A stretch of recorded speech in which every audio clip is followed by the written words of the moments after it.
네, 어디가 끝일지 모르겠습니다. 클럽 버닝썬을 시작으로 꼬리를 물고 나오고 있는 의혹들 좀 더 짚어보도록 하겠습니다. 양지열 변호사가 나왔습니다. 어서 오세요. 네, 안녕하세요. 승리 씨 얘기부터 해보도록 하겠습니다. 오늘 입영 연기 서류를 이제 낸다고 합니다. 네. 지난번에 경찰 조사를 받고 나오면서 입영을 연기하겠다 이렇게 얘기를 했어요. 그래서 왜 입영을 연기하려고 하는 걸까? 네. 이런 또 의구심을 낳기도 했는데 오늘 일단 신청서를 제출한다 그러니까요. 그렇습니다. 사실 25일로 지금 입영이 예정돼 있었습니다. 네. 그런데 이 사건 관련해서 하필이면 군입대가 예정돼 있다 보니까 여러 가지 의혹들이 터져나오고 있는 상황에서 군대에 입대하는 것이 마치 도피하는 것처럼 보인다라는 그런 지적들이 있었지 않습니까?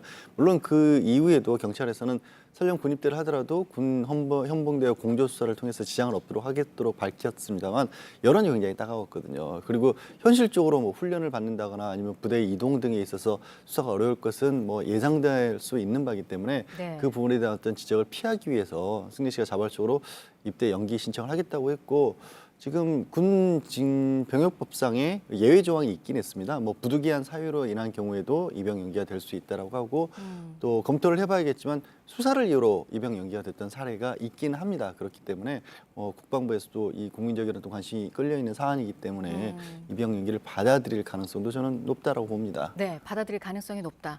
그렇다면 승리 씨가 이렇게 입영 연기를 하기로 한 그 배경에 대해서는 변호사께서는 어떻게 생각하세요? 사실은 승리 씨 같은 경우는 의혹의 중심에 있긴 하지만 아직까지 드러난 거로 봤었을 때는 형사처벌에 있어서 그렇게 높은 수위가 되기는 좀 어렵지 않나. 그러니까 지금 정준영 씨와 비교를 해봤을 때 성범죄로 직접적으로 연루가 돼 있지만 지금 승리 씨 같은 경우에는 아직 그렇게는 안 보이거든요. 물론 지금 사건이 워낙 여러 가지로 지금 네. 번지고 있기 때문에 네. 어디서 어떤 일이 벌어질지 모르지만 당장 받고 있는 게 이제 성매매와 관련된 부분인데 이 성매매 알선 등에 관한 법률이 설령 인정된다고 할지라도 법정이 그렇게 높지는 않고 지금 언론을 통해서 알려진 바로는 처음에 불거졌던 어떤 사업가를 위해서 성매매를 알선했다 국내 호텔에서 그 여성 같은 경우 또 성매매 사실은 부인하고 있거든요. 네. 그러니까 이런 부분을 지켜봤었을 때 설령 수사를 받더라도 구속 가능성이 그다지 높지는 않다라는 어떤 판단을 한 게 아닌가.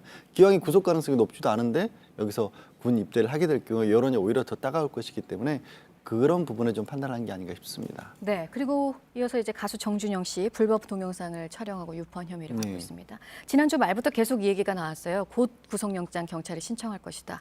이번 주 초에는 아마 할 것이다 이런 얘기도 나오고. 정준영 씨 같은 이르면 경우는 오늘. 상대적으로 말씀하신 것처럼 구속 가능성이 굉장히 높아 보입니다. 예. 왜냐하면 경찰이 확인한 피해자만 해도 한 6명가량이 되는 걸로 이르고 있고 이게 만약에 의사에 반해서 촬영을 했을 경우 촬영하는 순간에도 범죄가 되는 거고 유포할 때 또 별개의 범죄가 되는데 피해자 수에 따라서 범죄의 숫자가 또 달라지는 거 아니겠습니까? 늘어나는 거기 때문에 상당히 높은 어떤 처벌을 피하기 어렵기 때문에 아마 경찰에서 최소한도 이거는 필요하거든요. 피해자가 과연 정말로 피해자의 의사에 반해서 촬영을 했는지는 확인을 해야 이 법적으로 어떤 혐의를 적용할지가 달라지기 때문에 피해 사실 몇 가지만 확인을 했다고 한다면 영장을 네. 신청할 가능성이 높아져 있죠. 네.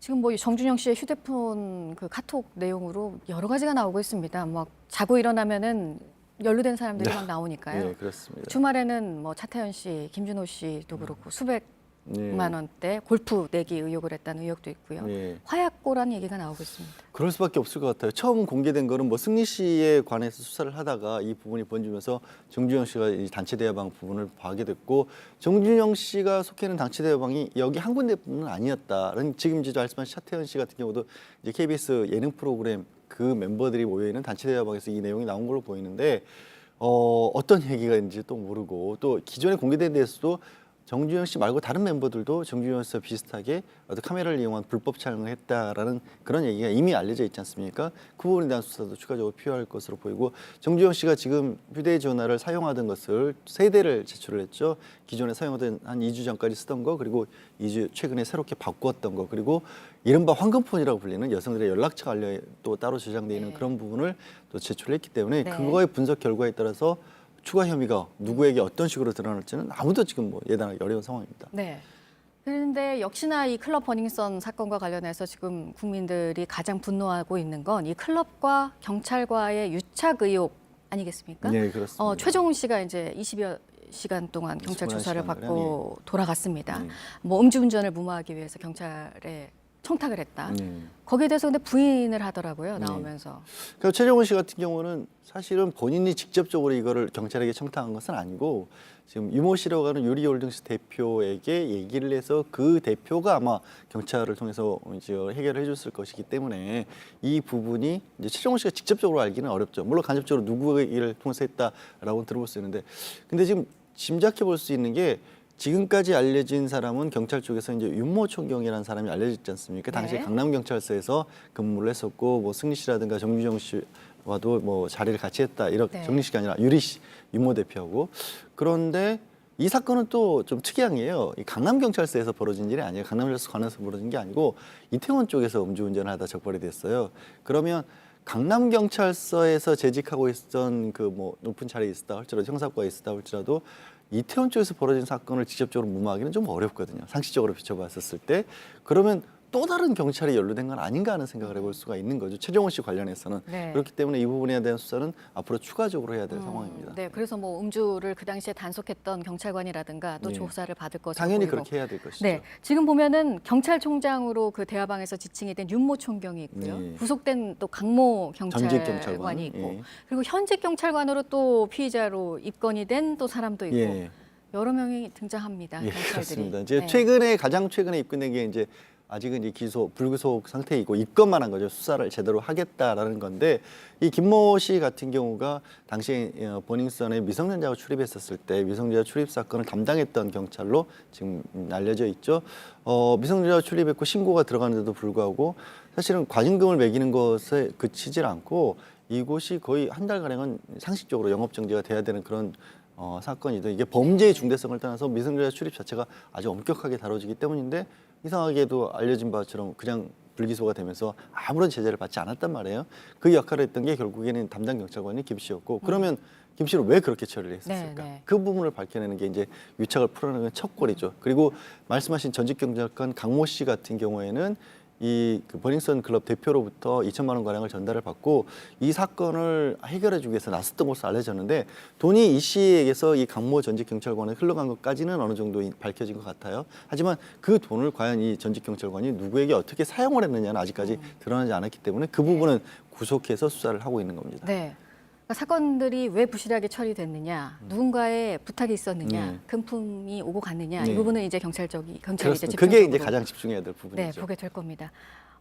이번 사건이 참 연예인들의 단순한 일탈에 대해서 처벌을 하자 이게 아닌 것 같습니다. 물론 지금, 아니죠. 네, 클럽에서 마약이 마약도 있었다는 있었고 내용도 성범죄가 나오고 있었다는 있고, 네. 얘기가 그리고 있고. 지금 지금 얘기한 경찰관 유착까지요. 네. 이런 사건이 막 여러 가지가 나오게 되면 본질이 흐려지는 경우도 있고 흐지부지 되는 경우도 있고, 변호사께서는 어떻게 전망하십니까? 뭐 지금 이 수사 상황에 대해서. 큰 어떤 줄기라고 볼 수 있는 건 결국에는 그런 여러 가지 문제점들이 발생하도록 왜 경찰이 막지를 못했냐는 부분, 결국 이제 경찰과의 유착 부분으로 좀 귀결이 돼야 될 것으로 보입니다. 지금 드러난 윤모 총경이라는 분도 아직까지는 뭐 범죄 사실 자체는 인정을 하지 않았지만 20대 정도의 유흥업소를 운영하는 분과 굳이 골프를 하고 식사를 같이 했을 이유가 뭐였을까? 그리고 어쨌든 그 사람들이 운영하는 다른 업소입니다. 다른 업소의 수사 진행과 관련해서 알아본 것까지는 지금 인정을 하고 있거든요. 그런 것 자체가 어떻게 보면 큰 영향력으로 작용할 수 있는 위치에 있다라는 거, 아마 본인이 더 잘 알고 있고 경찰도 더 잘 알고 있고 끝까지 그 부분은 명확하게 밝히겠죠. 네, 그래서 이번 이 수사 상황을 더 잘 지켜봐야 될 이유도 되는 것 같습니다. 네, 그렇습니다. 네, 양절 변호사 고맙습니다. 네, 고맙습니다.